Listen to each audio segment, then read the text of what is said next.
You are listening to Shout for Libraries in Edmonton on CJSR. We're a group of library students at the University of Alberta who are raising awareness about topics such as censorship, freedom of expression, and social responsibility. My name is Michelle. And I'm Marin, and we'll be your hosts for this half hour of library-centric radio. Thanks for tuning in. On each episode of Shout for Libraries, we explore a different issue in library and information studies. Today, we will be discussing issues surrounding people experiencing homelessness in the library. The world's largest professional association of librarians, the American Library Association, has stated that people experiencing poverty or homelessness constitute a significant portion of users in many libraries today, and this population provides libraries with an important opportunity to change lives. As the number of poor children, adults, and families in North America rises, so does the urgent need for libraries to effectively respond to their needs. Access to library and information resources, services, and technologies is essential for all people, especially the economically disadvantaged who may experience isolation, discrimination, and prejudice or barriers to education, employment, and housing. This year, we're fortunate to have an upcoming movie which is increasing the visibility of these issues in The Public. The Public follows a group of homeless library patrons during a cold snap in which too few emergency shelters have been opened to support the homeless population of the city. In order to save themselves and their fellow patrons, they stage an Occupy protest of the library, which puts them at odds with the police and public officials. The movie examines problems of marginalization of the homeless population, a lack of resources in libraries and for librarians to assist this group, and problems of media interpretations of people experiencing homelessness. Cold enough for you, Ernesto? I'm taking my ass back to Mexico if this cold keeps up. It must be really nice to have a job where you get to sit around and read all day. Sir, you're gonna have to put your clothes back on. There are a bunch of guys fighting in the men's room. Athena, I'm gonna go. I leave when I'm damn good and ready. Identified homeless man was found dead just outside the doors of the public library. I heard 2 more people froze to death. When it gets this cold, I don't know why they don't just let us stay here. There's not enough shelter for us people on the street. There are a lot of cop cars here. Is everything all right? The library has not been sanctioned an official emergency shelter. So now is probably not a great time to come and get my library card. We're a public library. We're not a shelter for the homeless. Our biggest struggle here is knowing which side of right we're actually walking. The public library is the last bastion of true democracy that we have in this country. What's it going to be, Mr. Goodson? Either one of us or you're one of them.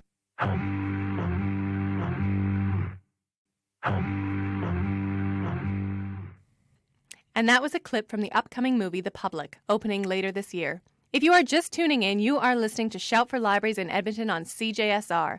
We are discussing issues surrounding people experiencing homelessness in the library. Up next, we have Chris Joseph, who sat down for a chat with Hilary Kirkpatrick, one of Edmonton Public Library's outreach workers, to discuss her role as an embedded social worker in the library. My name is Hilary Kirkpatrick. I'm a social worker for the Edmonton Public Library, and I have been since July 2014. So tell me a little bit about your path through your career in social work and how you ended up at the library as a social worker. Yeah, this is actually my first job as a social worker. Nice. I know. So I graduated from University of Calgary, the Edmonton satellite location, and then I had a few interviews and obviously interviewed with the library, and I felt like it was a really good fit, and they offered me the position. And so I didn't know that I wanted to work in the inner city.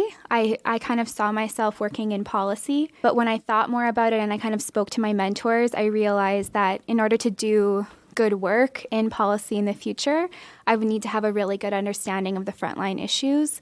And now I'm in love with inner city work, frontline work, and I can't see myself doing policy.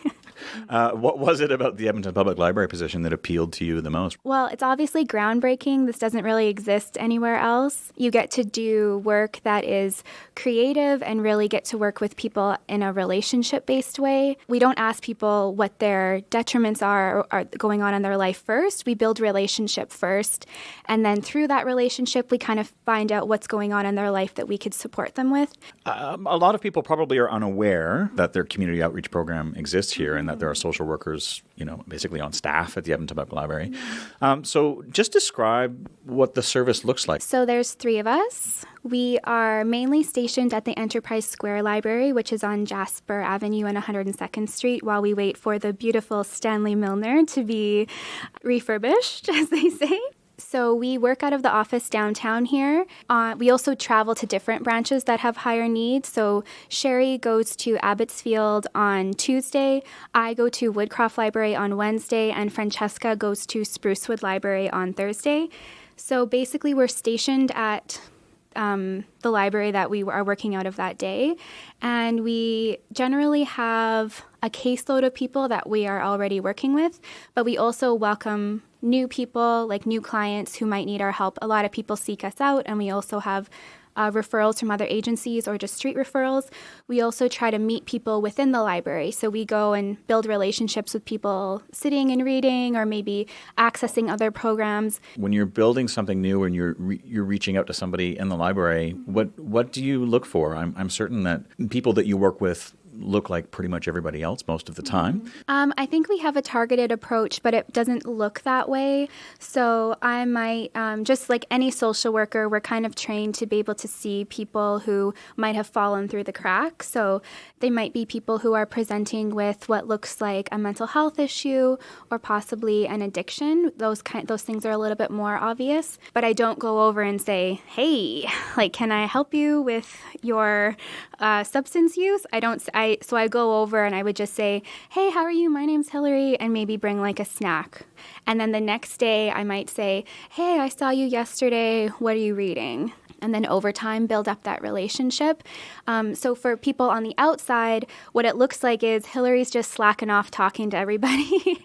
We try to look at building relationship as the onus is on us as the social workers. So anything that might be seen as a behavior, I'm using quotations right now, behavior, a negative behavior, we actually see that as a protective barrier for the person that has helped them survive and create their own resiliency.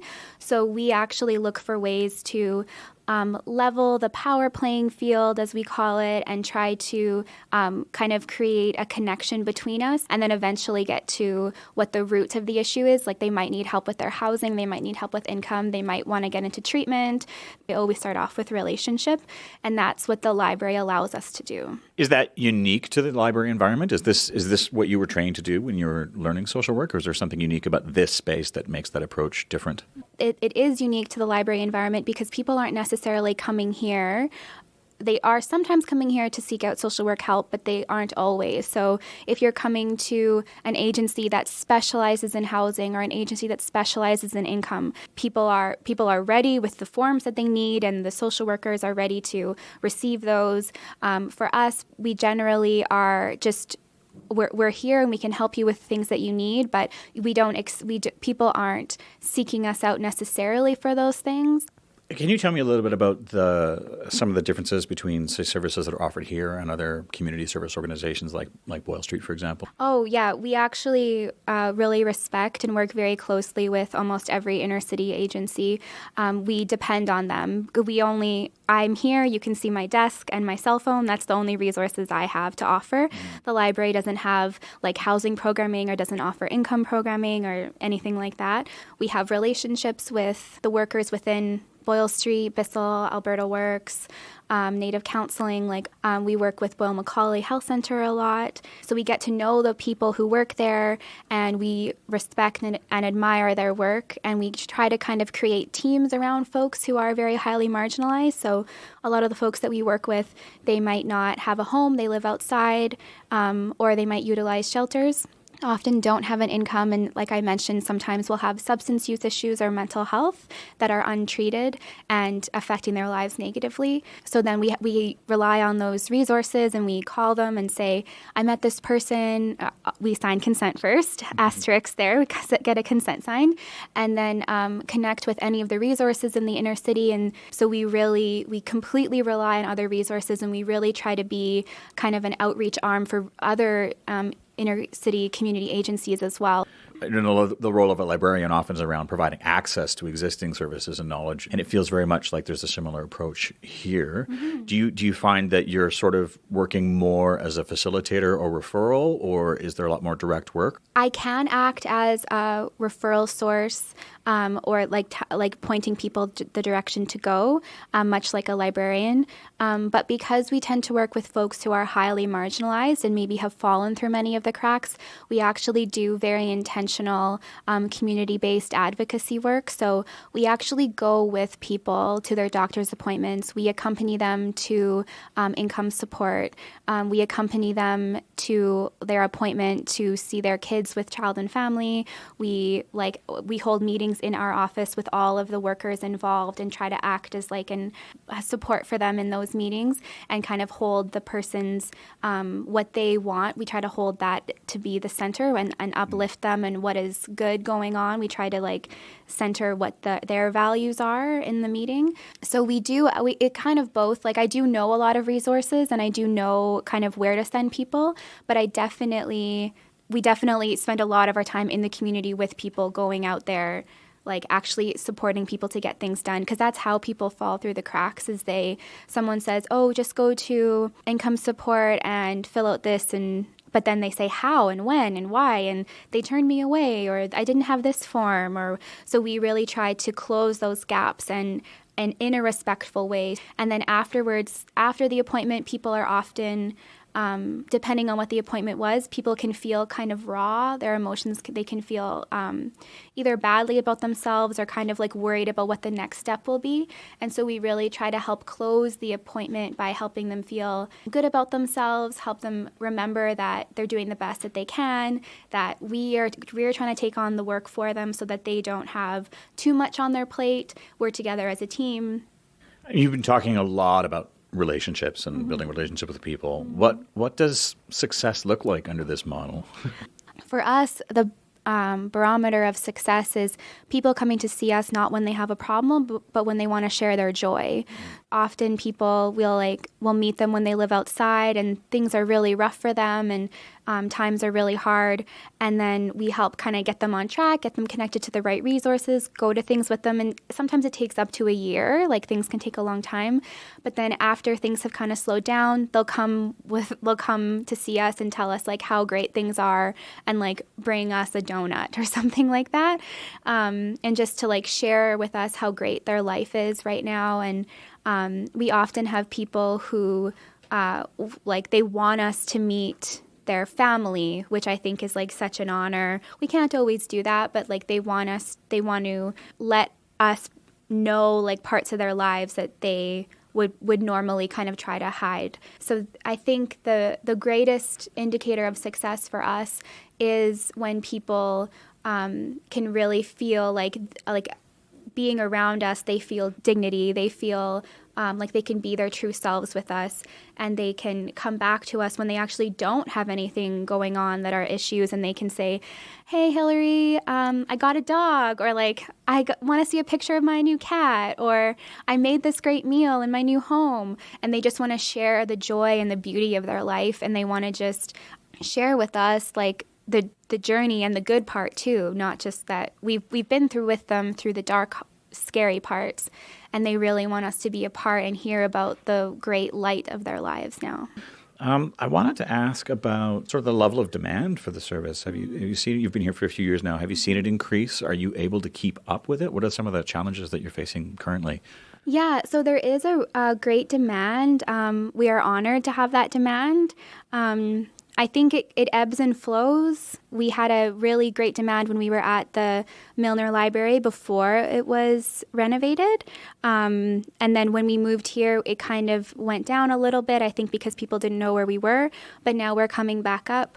So there is a great demand on our time. We get referrals from all over the city. Everything from doctors' offices, lawyers, psychologists, psychiatrists from all over the city, including street referrals from folks who were referring their friend, or, like I said, the inner city agency. So there is, yes, a huge demand on us, but we really try to be incredibly intentional about who we do work with, who we take on, because we really want to be working with those people who are having a really hard time getting actually connected to those services, and who have a hard time, who don't have relationship with anyone in the inner city, and who have a hard time building that. So folks who are like very highly marginalized, very highly vulnerable.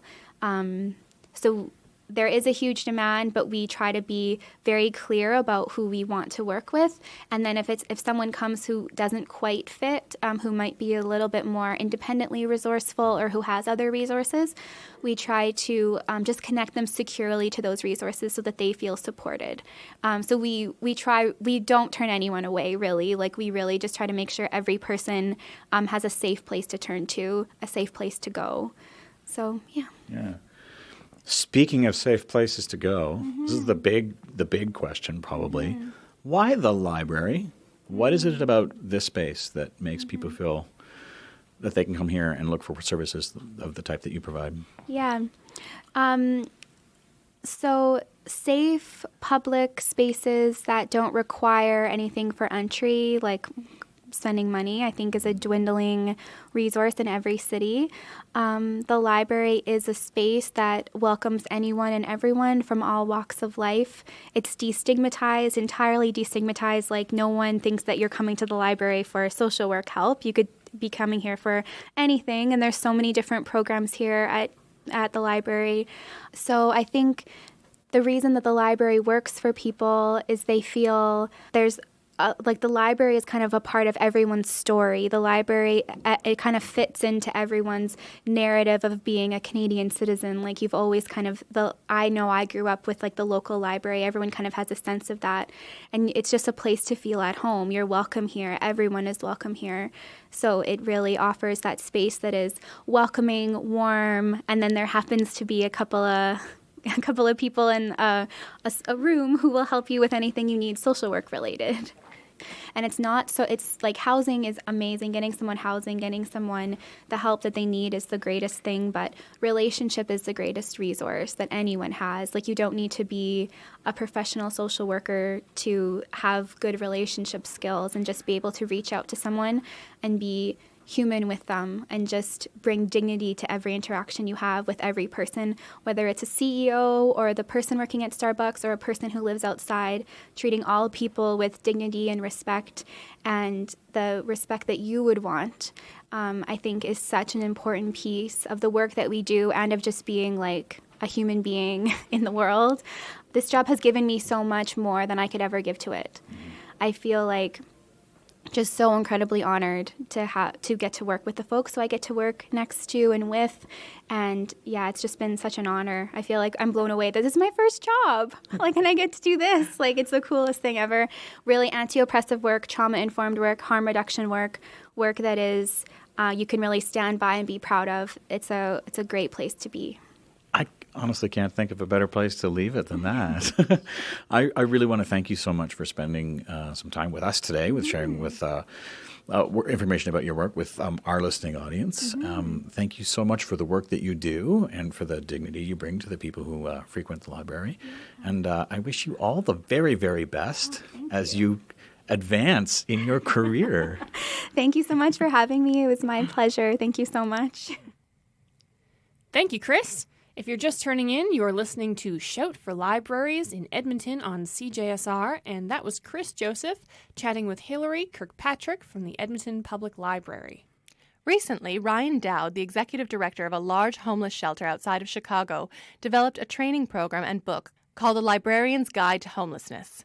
The book is set to release this year, and the course is available online through homelesslibrary.com.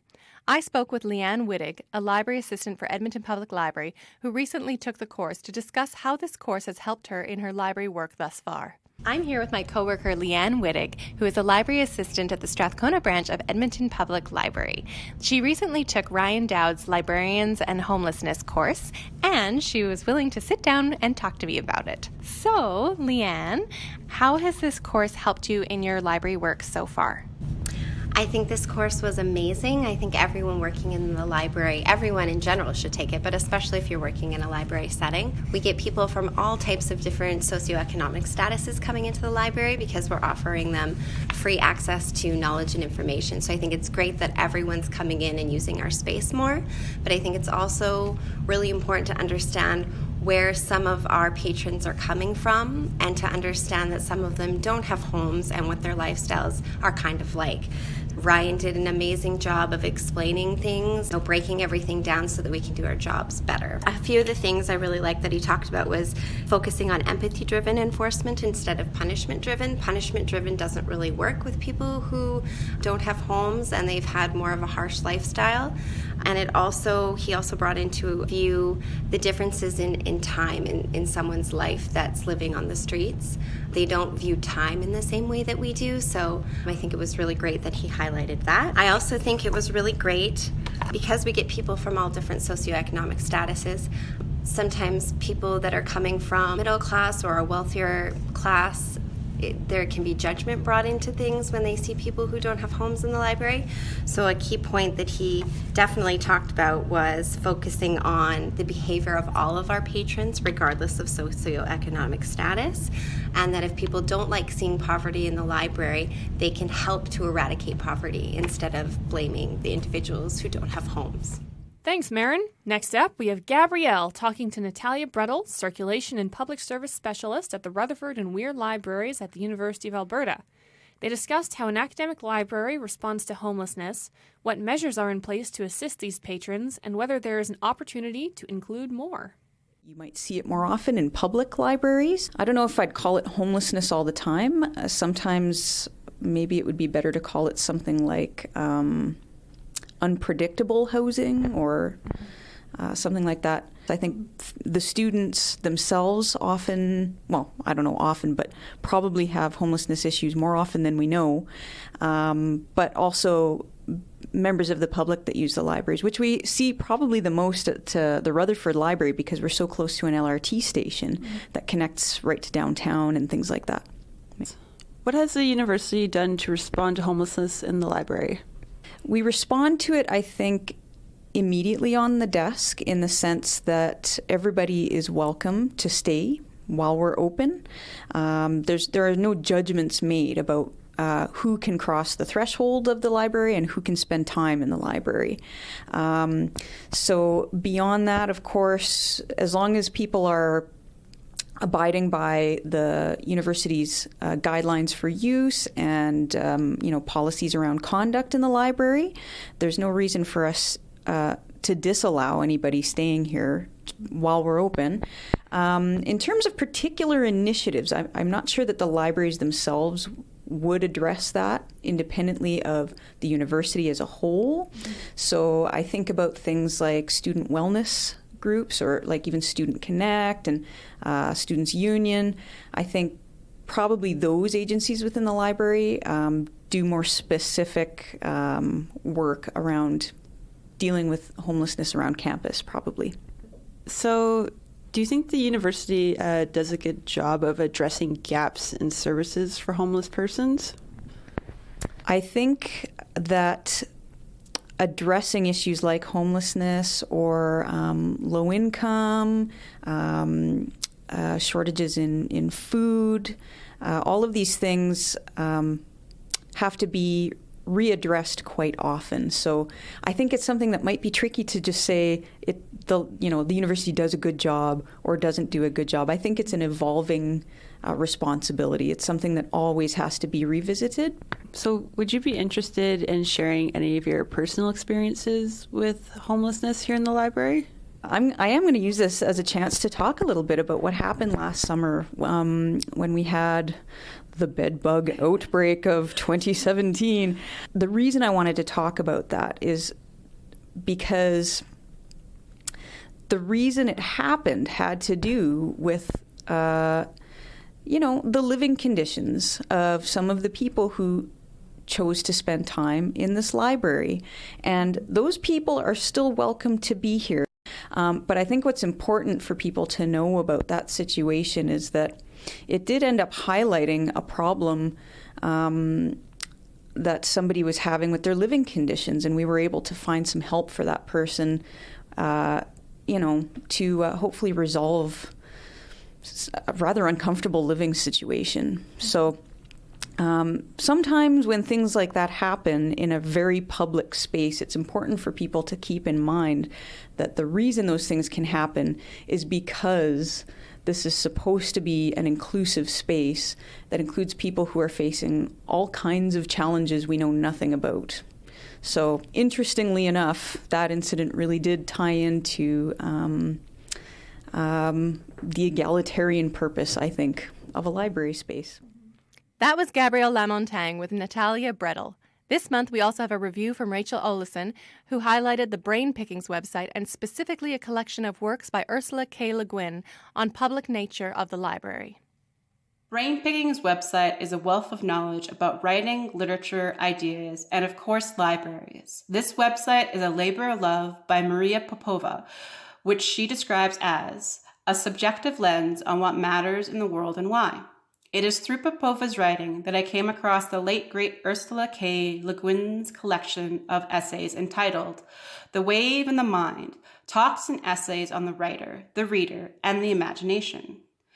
In Le Guin's essay titled My Libraries, she takes us on a personal journey on how libraries inspire her youth and informed her growth into adulthood.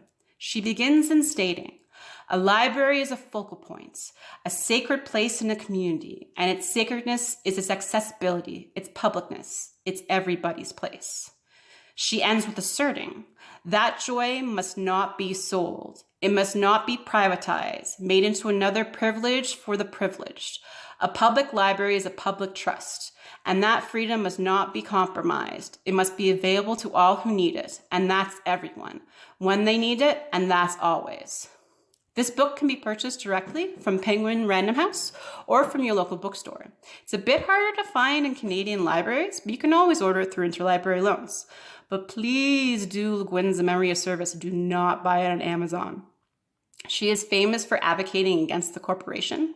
And if you want information on why, there's a great article on our website called Electric Literature called Ursula K. Le Guin. I keep asking you not to buy books from Amazon. Now, I also discovered a wonderful photography book by public libraries in the United States. This book is by photographer Robert Dawson and is a love letter 18 years in the making on how important libraries are to their communities. Dawson himself asserts in the book that when a library is open, no matter its size or shape, democracy is open too. You can buy it at your local bookstore or easily find it at your local library. Now, if you are looking for other gems about public libraries, you should definitely check out Brain Picking's post titled How Libraries Save Lives. That includes a magical oral animation by Story Corps called The Bookmobile, about a little girl named Storm Reyes who grew up in an impoverished Native American community and had her life profoundly changed by a library bookmobile. This video was also adapted into an essay found in the book called Callings, The Purpose and Passion of Work. The video is available on YouTube, and the book can be purchased through Penguin Random House, your local bookstore, or you can take it out from the local library. And that's it for my recommendations for this episode. Please remember to support your local library to help keep our communities alive and flourishing. This has been Rachel Oleson for Shout for Libraries. Thank you, Rachel, for those awesome recommendations. If you're just tuning in, this is Shout for Libraries on CJSR, and that's it for today's show. A special thanks to Anoop Harihan, a.k.a. Anoop Scoop, who composed our theme music. We hope that you enjoyed today's episode. Thank you to our guests for joining us on Shout for Libraries. You can visit our Facebook page at Shout for Libraries or visit us on Twitter at Shout4Libraries. Once again, this has been Michelle and Marin, and we have been your hosts for this half hour of library-centric radio. Catch us on the next episode of Shout for Libraries.